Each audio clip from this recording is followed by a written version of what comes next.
اس کے بعد مرزا صاحب نے وجہ بتائی ہے کہ وہ مالک اشتر سے محبت کیوں کرتے ہیں. ایک تو وہ وجہ تھی نا، وہ کہتے ہیں علی رضی اللہ عنہ کے مخلص ساتھی تھے، وہ تو جھوٹ ہے نا، وہ تو ثابت ہو گیا کہ جھوٹ، فراڈ ہے، خیانت ہے، جہالت ہے، ضلالت ہے. اب ہم اصلی وجہ مرزا صاحب کی زبانی سناتے ہیں. مرزا صاحب نے وجہ خود بتائی ہے کہ وہ مالک اشتر سے محبت کیوں کرتے ہیں جی. خود مرزا صاحب کو سنیں. مرزا صاحب کہتے ہیں شیعہ کے ہاں بہت رسپیکٹیبل پرسنالٹی ہے. ایران والوں نے اس کے اوپر باقاعدہ فلم بنائی ہوئی ہے، وہ آپ دیکھ سکتے ہیں. ہمارے ہاں اہل سنت کے ہاں تو یہ ملتا ہے کہ حضرت علی کے دستے راز تھے، تابعین میں شامل تھے. شیعہ کے ہاں یہ بہت رسپیکٹیبل پرسنالٹی ہیں.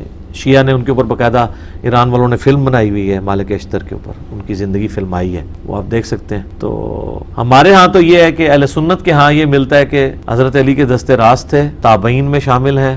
جو دستے راز تھے وہ ہم نے بتا دیا. علی رضی اللہ عنہ لعنت کرتے ہیں ان پر اور اس کو قتل کرنا چاہتے تھے ظالم کو. اور باقی امہات المومنین کا کیا موقف تھا وہ بھی ہم نے بتا دیا. مورخین اسلام کا جو موقف ہے وہ بھی بتا دیا. اب یہ جو انہوں نے کہا نا کہ شیعہ کے ہاں بہت رسپیکٹیبل پرسنالٹی ہے، ایران والوں نے اس کے اوپر باقاعدہ فلم بنائی ہے، آپ دیکھیں، آپ دیکھ سکتے ہیں. یہ وجہ ہے کیونکہ جو شیعہ کے ہاں رسپیکٹیبل ہے مرزا صاحب اس کو رسپیکٹیبل سمجھتے ہیں. جو شیعہ کے ہاں رسپیکٹیبل نہیں ہے مرزا صاحب اس میں کیڑے ہی نکالتے ہیں، اس کی توہین کرتے ہیں، اس کو رسپیکٹیبل سمجھتے نہیں ہیں.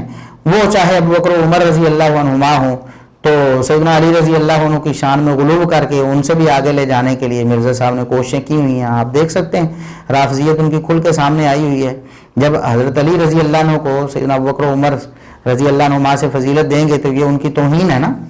تو بہرحال یہ جو شیعہ کے ہاں رسپیکٹیبل پرسنالٹی ہے یہ وجہ ہے کہ مرزا صاحب بھی رسپیکٹ کرتے ہیں، اس لیے ہم انہیں معذور سمجھتے ہیں.